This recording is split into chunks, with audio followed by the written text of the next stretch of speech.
এই নেন ভাই। দিল্লি চল। দিল্লি এখানে বাংলাদেশের বাইরে। আপনার মতো তার ছিল দালালের আবার অফিস আছে। আবার দালাল কইছেন, খাবার দিয়ে কিন্তু পাদাই দেবো। ওই দেখ এত বড় সমুদ্র, ওই নদী মানুষ মুততিছে, ওই দেখ কুত্তায় মতে আসে মতে। এ ভাই আমি 5 লাখ টাকা দেবো ঠিকই, কিন্তু কিস্তিতে। একটা আশা শুকনো মিলে রংসা দে। এই নেন ভাই।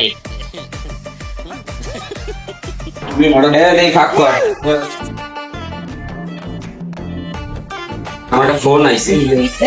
হ্যাঁ ভাই কি অবস্থা? বিদেশে যাই সাদা মাল পাঠাইছো কোরিয়া।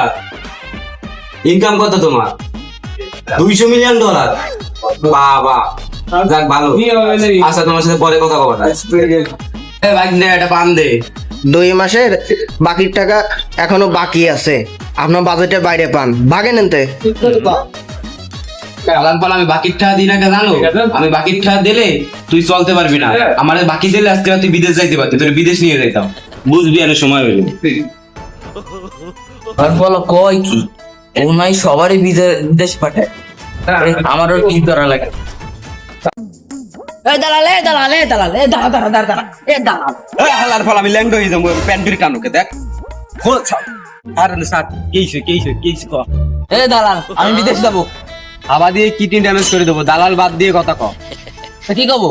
ভাই। ও ভাই, ভাই আমি বিদেশ যাবো। কোন দেশে যাওয়ার পরিকল্পনা করছো? আরে কে দেশ? একটা দেশ আছে না, কোন দেশে যাবি তুই ক? তোর জন্য আমি একটা দেশ সিলেক্ট করছি। উগান্ডা যাবি? না না উগান্ডা যাবো না। তা কোয়ানে যাবি? ইন্ডিয়া চল। ইন্ডিয়া যাবো না। তা কোয়ানে যাবি? তুই তো কবি একটা কথা। আপনি কোন? দিল্লি চল। দিল্লি এখানে বাংলাদেশের বাইরে। মানুষের বাইরে, ওটা কি বিদেশ? তা বাংলাদেশের বাইরে যা এই বিদেশ। আচ্ছা চলেন এই বিষয় নিয়ে আমি আমার অফিসে ডিসকানেকশন করবো, চলেন। এ ভাই আপনার মতো তার ছিল দালালের আবার অফিস আছে। আবার দালাল কইছেন, খাবার দিয়ে কিন্তু পাদাই দেবো। ভাই কথা মারাইন না, চলেন চলেন। ট্রেনে নিয়ে যাচ্ছে আমার অফিস। আমার অফিস হলো 7 স্টার অফিস। বাবা আমার অফিসের সামনে দিয়ে সমুদ্র দেখা যায়। আমার অফিসে গেলে আপনি মজা পাবেন, চলেন। এই দেখেন কি সুন্দর সমুদ্র, এই পানি দিয়ে আপনি কুলকুচি করতে পারবেন, পরিষ্কার পানি।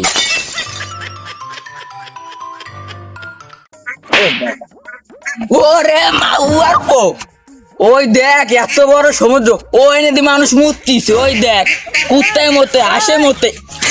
এ ভাই থামেন থামেন, এত গভীরে যাইয়েন না, এত গভীরে গেলে সমস্যা। কি সমস্যা? কারণ আপনার বোঝানো লাগবে, চুপচাপ থাকেন। ও আপনার অফিস কই? এই তো আমার অফিস, এই আসেন। এই যে আমার অফিস, ভিআইপি অফিস দেখছেন? এ ভাই এনে কি রাখছেন?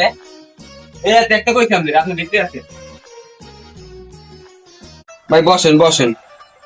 তো বয়সা কিন্তু ঠিক আছে, তেরা অবস্থা খেয়ে দিচ্ছ তেরা। আরে আমার বাজেট কম কিন্তু ক্ষমতা বেশি।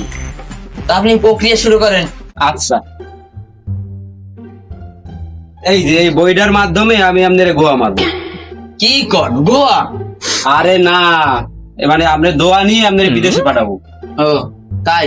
হ্যাঁ আপনি কষ্ট মানুষের বিদেশ পাঠাইছেন? আমি মেলা মানুষকে গোয়া মেরে বিদেশ পাঠাইছি। কি কন গোয়া? গোয়া না দোয়া, দোয়া। আপনারাও গোয়া মেরে বিদেশ পাঠাবো। আবার একই ভুল করেন ভাই, আপনি গোয়া কোন পেয়ে যাবেন? ওই গোয়া দোয়া একই। আপনার মতো গরুরে গোয়াই মারা উচিত। এ ভাই আপনার নাম কি?